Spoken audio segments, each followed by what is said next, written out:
Hello guys, welcome back to my channel the soulful place. നമ്മൾ scuba diving പോയ വീഡിയോൻ്റെ part 2 video ആണ് കേട്ടോ ഇത്. പാർട്ട് 1 വീഡിയോ നമ്മുടെ ചാനലിലുണ്ട്, പക്ഷെ അതിന് ഇൻട്രൊഡക്ഷൻ ഒന്നും കൊടുക്കാൻ പറ്റിയിട്ടില്ല. അപ്പോൾ നല്ലൊരു എക്സ്പീരിയൻസ് ഷെയർ ചെയ്യുന്ന ഒരു വീഡിയോ ആണ്. അപ്പോൾ കാണാത്തവർ please do watch. And this video directly into the water ആണ്. നമ്മൾ വെള്ളത്തിൽ ഇറങ്ങിയതിന് ശേഷമുള്ള എക്സ്പീരിയൻസ് ആണ്. And everything I explain through voice ഓവറിലൂടെ ഞാൻ എല്ലാം ഡീറ്റെയിൽ ആയിട്ട് പറഞ്ഞത്. നിങ്ങൾ സ്ക്യൂബ ഡൈവിങ് ചെയ്തിട്ടില്ലെങ്കിൽ, അല്ലെങ്കിൽ നിങ്ങൾക്ക് ചെയ്യണമെന്നുണ്ടെങ്കിൽ, കുറച്ചുകൂടി ബഡ്ജറ്റ് ഫ്രണ്ട്ലി ആയിട്ട് ചെയ്യണമെന്നുണ്ടെങ്കിൽ ഞാൻ അത് അടിപൊളിയായിട്ട് എക്സ്പ്ലെയിൻ ചെയ്ത് തരാം ഈ വീഡിയോയിൽ. So do watch it. And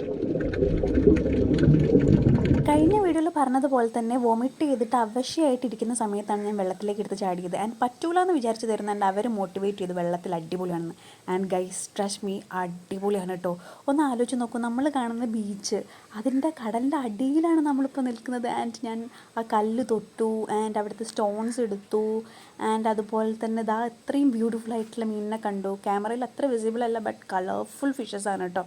അടിപൊളി ഒരു എക്സ്പീരിയൻസ് ആയിരുന്നു. കഴിഞ്ഞ വീഡിയോയിൽ പറഞ്ഞതുപോലെ തന്നെ നമ്മൾ വളരെയധികം ഡ്രസ്സൊക്കെ ചെയ്ത് നല്ല പറക്കുന്ന സ്ട്രക്സൊക്കെ ഇട്ടിട്ടാണ്. കാരണം ബോട്ടിലിരിക്കുമ്പോൾ കാറ്റടിച്ചിട്ട് ഇതിങ്ങനെ പറക്കുമ്പോൾ നല്ല വീഡിയോസൊക്കെ എടുക്കാമല്ലോ എന്ന് വിചാരിച്ചിട്ടാണ് ഇട്ടിട്ട് പോയത്. ബട്ട് കയറി ഒരു വിത്തിൻ ഒരു 2 or 3 minutes നമ്മൾ ഭയങ്കരമായിട്ട് വയ്യാതാവും, ലൈക്ക് വോമിറ്റ് ചെയ്യാനൊക്കെ തുടങ്ങും. ബിക്കോസ് സീ സിക്നസ് ഉണ്ട്. അവിടെ ഒരു 20 ആൾക്കാരുണ്ടെങ്കിലും ഞങ്ങൾക്ക് ഒരു 1-2 പേർക്ക് മാത്രമേ ആ ബുദ്ധിമുട്ടൊക്കെ ഉണ്ടായിട്ടുള്ളൂ. എനിക്ക് പൊതുവേ ആ ബുദ്ധിമുട്ടുണ്ട്. ഇപ്പോൾ എങ്ങനെയോ ഞാൻ പ്രാക്ടീസ് ചെയ്തിട്ട് ബസ്സിൽ പോകുമ്പോൾ എനിക്ക് ആ ബുദ്ധിമുട്ടില്ല. ബട്ട് സീ സിക്നസ് ഉണ്ടെങ്കിൽ അത് കുറച്ച് ടാസ്ക് ആയിരിക്കും. ബിക്കോസ് നമ്മൾ ഒരു 1 hour ട്രാവൽ ചെയ്ത് ബോട്ടിൽ ഉള്ളിൽ എത്തിയിട്ട് അവിടെ ബ്ലൂ വാട്ടർ, നല്ല ക്ലിയർ വാട്ടറിലാണ് നമ്മൾ ചാടുന്നത്. നേത്രാണി ഐലൻഡ് എന്ന് പറയും, ആ വെള്ളത്തിലാണ് നമ്മൾ ചാടുന്നത്. അപ്പം ഞാൻ നല്ല വോമിറ്റ് ചെയ്ത് അവശ്യമായിട്ട് അതിൻ്റെ മേലെ അവർ ഇതൊക്കെ കെട്ടിത്തരുമ്പം ഭയങ്കര വെയിറ്റുള്ള സാധനങ്ങളൊക്കെ അല്ല. അപ്പം ഞാൻ അയ്യോ എനിക്ക് പറ്റില്ല എന്ന് വിചാരിച്ചതായിരുന്നു. പക്ഷേ ചാടിക്കഴിഞ്ഞാൽ പൊളിയാണ്. അപ്പോൾ ആ സീ സിക്നസ് പേടിച്ചിട്ട് നിങ്ങൾ ചാടാതിരിക്കരുത്, അതാണ് എൻ്റെ പോയിന്റ്. എങ്ങനെ ഉണ്ടായിരുന്നു ജർഷോ? ഞാൻ വിചാരിക്കാതെ ഒരാളുണ്ട് എൻ്റെ അടുത്ത് വന്നിട്ട് ഫോട്ടോ എടുത്തു. ഇത് അൺഎക്സ്പെക്റ്റഡ് ആയിട്ട് ജിർച്ചു എൻ്റെ അടുത്ത് വന്നിട്ട് ഫോട്ടോ എടുത്തതാണ് കേട്ടോ. ഞാൻ ശരിക്കും സർപ്രൈസ് ആയിപ്പോയി. നമ്മളൊരു 1 hour ട്രാവൽ ചെയ്യും. ആൻഡ് നമ്മൾ ആ ബോട്ടിൻ്റെ ഉള്ളിൽ തന്നെ ചെറിയൊരു ബാത്റൂം സെറ്റപ്പ് ഉണ്ട്. അപ്പോൾ നമുക്ക് നമ്മൾ അവിടെ എത്താനാകുമ്പോൾ അവർ പറയും നമുക്ക് പോയിട്ട് ഡ്രസ്സ് ചേഞ്ച് ചെയ്യാമെന്ന് പറയും. അപ്പോൾ നമുക്ക് അവിടെ പോയിട്ട് ഡ്രസ്സ് ചേഞ്ച് ചെയ്യാം. പക്ഷേ ഞാൻ ഓൾറെഡി ഡ്രസ്സ് ചേഞ്ച് ചെയ്യാന്ന് വെച്ചാൽ നമ്മളെല്ലാവരും ചേഞ്ച് ചെയ്യാനുള്ള ഡ്രസ്സ് ഒരു കവറിലൊക്കെ ആക്കിയിട്ടായിരുന്നു കയറിയത്. ചപ്പലൊക്കെ നമ്മൾ അവിടുത്തെ ഓഫീസിൽ ഊരി വെച്ചിട്ടാണ് നമ്മൾ വരിക. അതൊക്കെ ലാസ്റ്റ് വീഡിയോയിൽ ഞാൻ പറയുന്നുണ്ട്.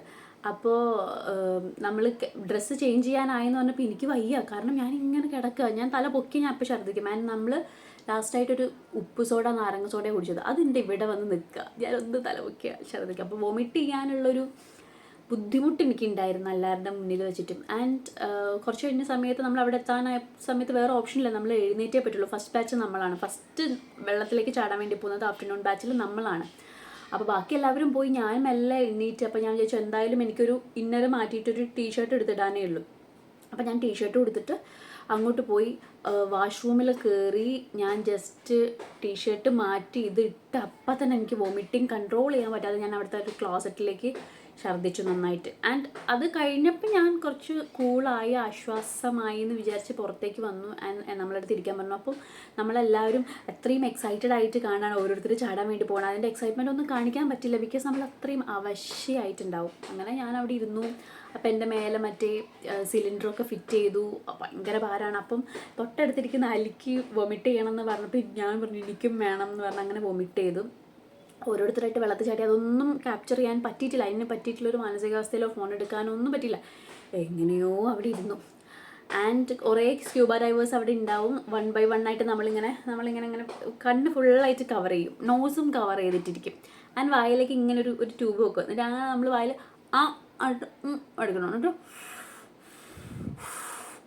ഇങ്ങനെയാണ് നമ്മൾ ബ്രീത്ത് ചെയ്തുകൊണ്ടിരിക്കുന്നത്. അപ്പം എന്നിട്ട് നമ്മളെടുത്ത് ഇങ്ങനെ പിടിച്ചിട്ട് ചാടാൻ വേണ്ടി പറയും. അപ്പം നമ്മളിങ്ങനെ പിടിച്ച് കഴിഞ്ഞിട്ടുണ്ടെങ്കിൽ നെക്സ്റ്റ് മൊമെൻറ്റിൽ നമ്മൾ വെള്ളത്തിലേക്ക് തള്ളിയിടും. അപ്പോൾ നമ്മൾ വെള്ളത്തിലേക്ക് തള്ളിയിട്ടു. അയ്യോ, നമ്മൾ വെള്ളത്തിലേക്ക് വീണ അപ്പം തന്നെ നമ്മൾ ഓരോരുത്തർ വന്ന് ഓരോ സ്ക്യൂബ ഡൈവേഴ്സ് ചെയ്ത് ഓരോരുത്തരെ പിടിക്കും കേട്ടോ. എന്നിട്ട് നമ്മൾ ഓക്കെ ആക്കും, എവിടെയാണ് വീട്, പേര്, കാര്യങ്ങളൊക്കെ ചോദിച്ചിട്ട്. ആൻഡ് നമ്മളടുത്ത് പറയുന്ന ഒരു കാര്യമാണ് പ്രഷർ ഈക്വലൈസ് ചെയ്യുക എന്നുള്ളത് നമുക്ക് മാത്രം തോന്നേണ്ട ഒരു കാര്യം. കാരണം നമ്മൾ വെള്ളത്തിൻ്റെ അടിയിലേക്ക് പോകും തോറും നമ്മുടെ ചെവിക്ക് ഒരു പെയിനും സ്ട്രെയിനും ഒക്കെ തോന്നും. അപ്പോൾ നമ്മൾ എന്ത് ചെയ്യുക, മൂക്ക് ഇങ്ങനെ പിടിച്ചിട്ട് പുറത്തേക്ക് ശ്വാസം വിടാൻ ശ്രമിക്കുക. അപ്പം നമ്മുടെ ചെവിൻ്റെ ഉള്ളിൽ നിന്ന് ബബിൾസ് പോയിട്ട് അത് ഓക്കെ ആവും. വീണ്ടും താഴോട്ട് പോകുമ്പോൾ വീണ്ടും പ്രശ്നം വരും. അപ്പോൾ അപ്പോഴൊക്കെ നമുക്ക് അങ്ങനെ തോന്നുന്നു, അപ്പോഴൊക്കെ അത് ചെയ്യണം.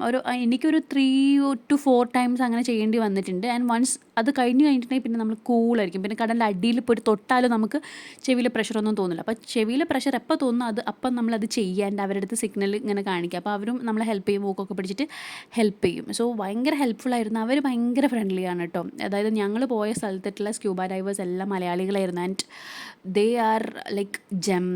വെച്ചാൽ ഭയങ്കരമായിട്ട് നമ്മളെ സപ്പോർട്ട് ചെയ്ത് നമുക്ക് വേണ്ട എല്ലാ കാര്യങ്ങളൊക്കെ ചെയ്ത് തന്നിട്ടുള്ള ആൾക്കാരായിരുന്നു. ആൻഡ് ഞാൻ ഭയങ്കരമായിട്ട് സപ്പോർട്ട് ചെയ്യുന്ന, ലൈക്ക് നിങ്ങൾ പോവുകയാണെങ്കിൽ അവിടെ പോയി ട്രൈ ചെയ്യൂ. എന്നിട്ട് ലക്ഷദ്വീപിൽ ആൻഡമാനിലൊക്കെ പോകണമെങ്കിൽ പൊക്കോളൂ. ബട്ട് നമ്മൾ നിയറസ്റ്റ് ആയിട്ടുള്ള ബഡ്ജറ്റ് ഫ്രണ്ട്ലി ആയിട്ടുള്ള കുറച്ചുകൂടി കംഫർട്ടബിൾ ആയിട്ടുള്ള ആൾക്കാരുടെ കൂടെ അത്രയും അടിപൊളിയായിട്ട് ചെയ്യണമെങ്കിൽ I will definitely recommend this place. കാരണം അത്രയും നല്ല കംഫർട്ടായിരുന്നു കേട്ടോ. ആൻഡ് ആഫ്റ്റർ ദ ഡൈവ്, അയ്യോ,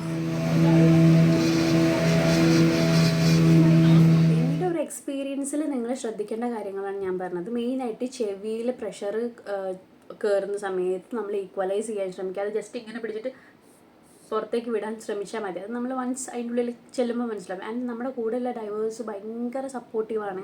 അവരെല്ലാം ചെയ്തു തരും. എന്ത് ബുദ്ധിമുട്ടുണ്ടെങ്കിലും നമുക്ക് കുറച്ച് സൈൻ ലാംഗ്വേജസ് ഉണ്ട്. ലൈക്ക് മേലോട്ട് പോകണമെങ്കിൽ ഇങ്ങനെ, ഓക്കെ അല്ലെങ്കിൽ ഇങ്ങനെ, താഴോട്ട് പോകണമെങ്കിൽ ഇങ്ങനെ, അതേപോലെ തന്നെ ഈക്വലൈസ് ചെയ്യണമെങ്കിൽ ഇങ്ങനെ, അങ്ങനെ കുറേ സൈൻ ലാംഗ്വേജസ് ഉണ്ട്. അപ്പോൾ നമ്മൾ അവരുടെ അടുത്ത് കാണിച്ചു തന്നിട്ടുണ്ടെങ്കിൽ നമുക്ക് ബുദ്ധിമുട്ട് തോന്നുന്നുണ്ടെങ്കിൽ അവരപ്പം തന്നെ നമ്മളെ പൊക്കിയിട്ട് നമ്മുടെ വായിലുള്ള ക്ലിപ്പ് എടുത്തിട്ട് എന്താ പ്രശ്നം എന്ന് ചോദിക്കും. അപ്പോൾ നമുക്ക് സംസാരിക്കാൻ പറ്റും. അപ്പോൾ ഒട്ടും ഇതില്ല. പിന്നെ അതേപോലെ ഭയങ്കര സേഫ് ആയിട്ടുള്ള പ്ലേസിലാണ്. അവിടെയൊക്കെ നമുക്ക് കയർ ഇങ്ങനെ കെട്ടി വെച്ചത് കാണും. എന്തെങ്കിലും ബുദ്ധിമുട്ടുണ്ടെങ്കിൽ ആ കയറിൽ പിടിച്ച് നമ്മൾ ഒരു പെർട്ടിക്കുലർ ഏരിയയിലാണ് നമ്മൾ സ്ക്യൂബ ചെയ്യുന്നത്. നമ്മൾ ഉള്ളോട്ടൊന്നും പോകുന്നില്ല. ആൻഡ് ആ ഏരിയയിൽ കുറേ ഫിഷും കാര്യങ്ങളൊക്കെ ഉണ്ട്. Different colours of fish and everything.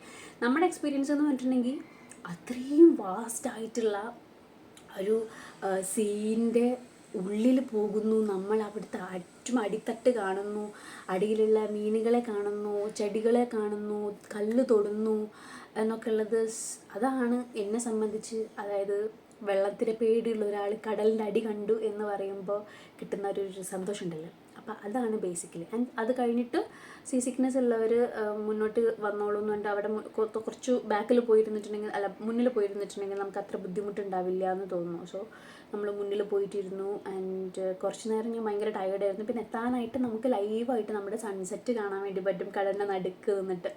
അപ്പം അത് കാണാൻ വേണ്ടിയിട്ട് അതൊക്കെ എൻജോയ് ചെയ്തിരുന്നു. അങ്ങനെ ആ ഒരു ഡൈവ് കഴിഞ്ഞു. അപ്പോൾ ഇതാണ് എക്സ്പീരിയൻസ്. ഞാൻ എന്തെങ്കിലും മിസ് ഔട്ടായോ? ഒന്നും മിസ് ചെയ്തിട്ടില്ല. ഭയങ്കര കൂൾ. ആൻഡ് ഞാൻ പറ്റില്ല സീ സിക്നെസ് ആൻഡ് അതിൻ്റെ ഉള്ളിൽ ഇറങ്ങിയിട്ടുണ്ടെങ്കിൽ ചെവിയിൽ പ്രഷറൊക്കെ കയറുന്നത്, അത് നമ്മൾ കറക്റ്റായിട്ട് ഫോളോ ചെയ്തിട്ടുണ്ടെങ്കിൽ ഒരു പ്രശ്നവുമില്ല.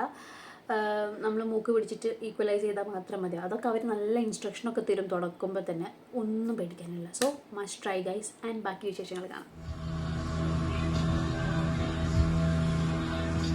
എൻ്റെ സ്ക്യൂബ ഡൈവിങ്ങിൻ്റെ മെമ്മറിക്ക് വേണ്ടിയിട്ട് കുറേ ഫോട്ടോസും ആൻഡ് ബീച്ചിൽ നിന്ന് കുറച്ച് മണ്ണും വെള്ളമൊക്കെ കളക്ട് ചെയ്തിട്ടാണ് ഞാൻ പോയത് കേട്ടോ. ആൻഡ് നൈറ്റ് നമ്മളിതാ ജിർഷൂന് നമുക്ക് ട്രാവൽ ചെയ്യേണ്ടതുകൊണ്ട് തന്നെ ജിർഷൂന് സീയിൽ സ്ക്യൂബ ചെയ്തിട്ടാണോന്ന് അറിയില്ല, ചെവിക്ക് എന്തൊരു ബുദ്ധിമുട്ട് തോന്നിയിട്ട് ഹോസ്പിറ്റലിൽ പോയിട്ട് തിരിച്ച് നമ്മളിപ്പോൾ മുർദേശ്വർ റെയിൽവേ സ്റ്റേഷൻ്റെ ലേഡീസ് വെയിറ്റിംഗ് റൂമിലാണ് കേട്ടോ. And we are enjoying. We are feeling like നമ്മളൊരു റൂം എടുത്ത പോലെ ഫീൽ ചെയ്യുന്നു. എന്താ, ഞാൻ പാട്ടൊക്കെ പാടി കുളിക്കാൻ പോകുന്നു, ഒരാൾ കുളിക്കാൻ കയറി. ആൻഡ് അത്യാവശ്യം സ്പേഷ്യസ് ആയിട്ടുള്ളൊരു സ്ഥലമാണ്. I show you. ഇങ്ങനെ കണ്ടോ, നമുക്ക് സ്വന്തമായിട്ടൊരു റൂം കുറച്ച് നേരത്തേക്ക് തന്നൊരു ഫീൽ ഉണ്ട്. നമ്മൾ ഒന്നാമത് ഒരുപാട് ട്രാവൽ ചെയ്ത് ടയേർഡ് ആയതുകൊണ്ട് തന്നെ ട്രെയിനിൽ തിരക്കായിരിക്കും, പോകുമ്പോൾ സ്റ്റേ ഒന്നുമില്ല, ബുദ്ധിമുട്ടായിരിക്കും, ക്ഷീണമാവും എന്നൊക്കെ പറഞ്ഞിട്ടാണ് നമ്മുടെ ട്രിപ്പ് തന്നെ ക്യാൻസലാക്കാൻ പോയത്. ആൻഡ് നൗ അങ്ങനെ നമ്മുടെ സ്ക്യൂബ കഴിഞ്ഞിട്ട് നമ്മളെല്ലാവരും സാരിയൊക്കെ എടുത്തിട്ട് ഇവിടെ മുരുദേശ്വർ ടെമ്പിളിൽ പോവാം കേട്ടോ. കാണിച്ചരാ അലി. അയ്യോ ഗൈസ്, ദാ വീണ്ട്. ഞങ്ങൾക്ക് എല്ലാം കൊണ്ടും ഒരു സേഫ് ജേർണി ആയിരുന്നു കേട്ടോ. നൂഡിൽസ് കഴിക്കാൻ പോകണം. അമ്പലത്തിൽ പോയി ഫോട്ടോ എടുക്കണമെന്നാണ്, പക്ഷെ ഞങ്ങൾക്ക് വിശക്കുന്നുണ്ട്, ഒന്നും കഴിച്ചിട്ടില്ല. അപ്പോൾ നമ്മൾ ഫുഡ് കഴിക്കാൻ പോവാണ്. പക്ഷെ പേടിയ പൊട്ടിയെന്നാണ് എനിക്ക് തോന്നുന്നത് ഗൈസ്. ഇവിടുത്തെ ആൾക്കാരൊക്കെ പെട്ടെന്ന് കിടന്നുറങ്ങുന്ന ടൈപ്പാണ്. അതാ നോട്ട് ലൈക്ക് കാലിക്കറ്റ്. ഓക്കെ, എനിക്ക് ലൈം ജ്യൂസ് മതി. ചിക്കൻ തന്നെയാണോ?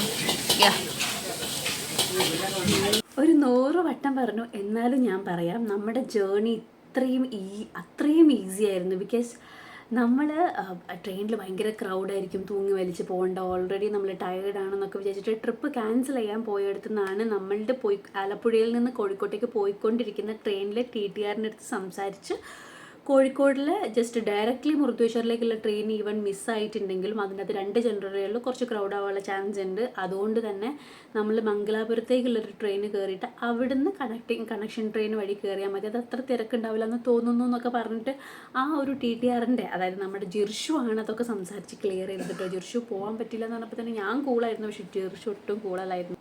നമ്മുടെ ട്രെയിൻ ടിക്കറ്റ് കൺഫേം അല്ല എന്ന് അറിഞ്ഞ ആ മൊമെൻറ്റ് മുതൽ ഇങ്ങനെ അന്വേഷിച്ചുകൊണ്ടിരിക്കുക. ഞാനിങ്ങനെ കൂളായിട്ട് ഓക്കെ പോകുന്നില്ല, ഓക്കെ പോകണമെങ്കിൽ പോവാം, ആ ഒരു മൈൻഡിലായിരുന്നു. പക്ഷേ ജിർഷുവിന് പോകുന്നില്ല എന്നുള്ളത് ഒട്ടും ആക്സെപ്റ്റ് ചെയ്യാൻ പറ്റുന്നില്ലെന്ന്. ജിർഷു ഇങ്ങനെ ഓരോ വഴികൾ നോക്കിക്കൊണ്ടിരിക്കുന്നത്. നമ്മളുടെ കൂട്ടത്തിൽ അങ്ങനെ ഒരാൾ വേണം.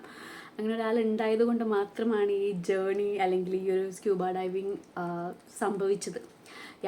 അപ്പോൾ നമ്മൾ റെയിൽവേ സ്റ്റേഷനിൽ, കോഴിക്കോട് റെയിൽവേ സ്റ്റേഷനിൽ എത്തിയിട്ട് പിന്നെ ട്രെയിൻ നോക്കുന്ന സമയത്ത് നമ്മൾ ഓൾറെഡി ടിക്കറ്റ് എടുത്ത ട്രെയിന് 2-3 മണിക്കൂർ ലേറ്റാണ്. 3 മണിക്ക്, അതായത് 12 മണിയുടെ ട്രെയിൻ 3 മണിക്കോ 4 മണിക്കോ എന്തോ ആണ് വരുന്നത്. അപ്പോൾ അതിൽ നമുക്ക് ടിക്കറ്റ് കൺഫേം ആവാത്തതും നമ്മൾ ഇതേപോലെ TTRൻ്റെ അടുത്ത് സംസാരിച്ചതും കണക്ഷൻ ട്രെയിൻ യൂസ് ചെയ്തിട്ട് വരാൻ തീരുമാനിച്ചതൊക്കെ വളരെ നല്ല ഡിസിഷൻസ് ആയിരുന്നു.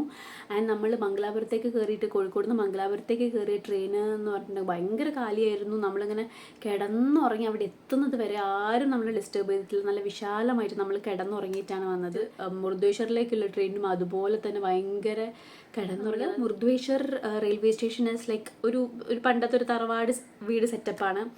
പണ്ടത്തെ വീട് സെറ്റപ്പ്, തറവാടല്ല, ഒരു വീട് സെറ്റപ്പ്. ലേഡീസ് വെയിറ്റിംഗ് റൂം ആണെങ്കിൽ തന്നെ ഭയങ്കര, ഞാൻ നേരത്തെ കാണിച്ചതുപോലെ തന്നെ ഒരു കുഞ്ഞൊരു റൂം, ഒരു നോർമൽ ഒരു റൂം എടുത്ത് എങ്ങനെ ഇരിക്കും ആ ഒരു കുഞ്ഞൊരു റൂം സെറ്റപ്പ് ആയിരുന്നു. 2 വാഷ്റൂം ഉണ്ട്, ഒരു വാഷ് ബേസിൻ ഏരിയ ഉണ്ട്, ഒരു വലിയ റൂമുണ്ട്. അപ്പോൾ ജനലൊക്കെ അടച്ച് വാതിലൊക്കെ പൂട്ടി വേറെ ആരും വന്നിട്ടില്ല, നമ്മൾ മാത്രമേ ഇല്ലായിരുന്നു. അതുകൊണ്ട് തന്നെ നമ്മൾ ഭയങ്കര നമ്മുടെ ഒരു റൂം പോലെ അവിടുന്ന് ഡ്രസ്സ് മാറ്റുന്നു, പുറത്തിറങ്ങുന്നു, ഫുഡ് കഴിക്കുന്നു, സാരി എടുക്കുന്നു. സാരി എടുത്തിട്ട് മുരുദേശ്വർ ടെമ്പിളിൽ പോകാമെന്നുള്ളൊരു പ്ലാനായിരുന്നു. പക്ഷെ നമ്മൾ എല്ലാം കഴിഞ്ഞ് ഹോസ്പിറ്റലൊക്കെ പോയി വന്നപ്പോഴത്തേക്കും നല്ല ലേറ്റായി. ആൻഡ് സാരി എടുത്തിട്ട് നമ്മൾ എന്ത് ചെയ്തു, വെറുതെ പോകാമെന്ന് വെച്ചിട്ട് റോഡിലൂടെ നടന്നു. ആൻഡ് ഫുഡ് കഴിച്ചു. അവിടുന്ന് റോഡിൽ നിന്ന് കുറച്ച് റീൽസൊക്കെ എടുത്തു. ആൻഡ് അത്രയും ഈസി ആയിരുന്നു ഞങ്ങളുടെ ട്രിപ്പ്. ആൻഡ് തിരിച്ചു പോകാനുള്ള ട്രെയിൻ ഓൾറെഡി നമ്മൾ ടിക്കറ്റ് ബുക്ക് ചെയ്തിട്ടുണ്ടായിരുന്നു. അത് ഭാഗ്യത്തിന് കൺഫേം ആവുകയും ചെയ്തു. അതുകൊണ്ട് തന്നെ നമ്മൾ നല്ല, എന്താ പറയുക, അത് ഡയറക്റ്റ് ട്രെയിൻ ആണെന്ന് തോന്നുന്നു. അത് ഡയറക്റ്റ് ട്രെയിൻ ആയിരുന്നു കോഴിക്കോട്ടേക്കുള്ള.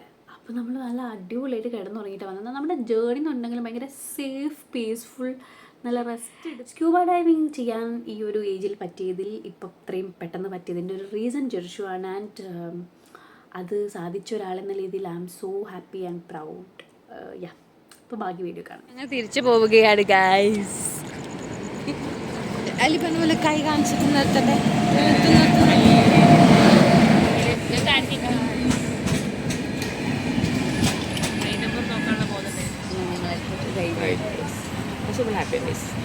അപ്പോൾ നമ്മുടെ സ്ക്യൂബ ഡൈവിങ് ജേർണി ഇവിടെ അവസാനിച്ചിരിക്കുന്നു ഗൈസ്. കുറച്ച് റീൽസും കൂടി വരുന്നുണ്ട്. അപ്പോൾ അതൊക്കെ നിങ്ങൾ കാണാൻ ഇഷ്ടപ്പെട്ടിട്ടുണ്ടെങ്കിൽ സപ്പോർട്ട് ചെയ്യുക. അപ്പോൾ ഓക്കെ, ബൈ.